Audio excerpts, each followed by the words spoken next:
Hello students, board exam 2 mark ticket question. A coin is tossed twice. What is the probability of getting two consecutive tails? Two consecutive tails அப்படிங்கும்போது நமக்கு அடுத்தடுத்து ரெண்டு tails கிடைக்கிறதா அர்த்தம்.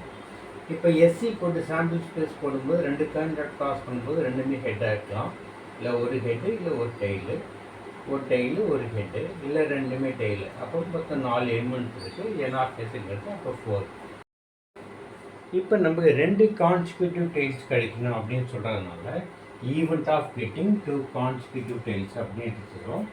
அப்போ ரெண்டு consecutive டெய்ல்ஸுங்கும்போது ரெண்டுமே டெய்லாக கிடைக்கணும். அப்போ ஒன்றே மட்டும் தான் இருக்குது. ஏ போட்டு டிடி எழுதிக்குங்க. அப்போ இதில் ஒன்றே எடுக்கிறதுனால என் ஆஃப் ஏங்கிறது 1. அந்த ப்ராபபிலிட்டி அப்படிங்கிறது பி ஆஃப் ஏ போட்டு n of A by n of S. N of ஏங்கிறது இங்கே 1, 2 பாயிண்ட்ஸை டாஸ் பண்ணால என் ஆஃப் எஸ் 4. இப்போ 1/4. இதுதான் நமக்கு ஃபைன்.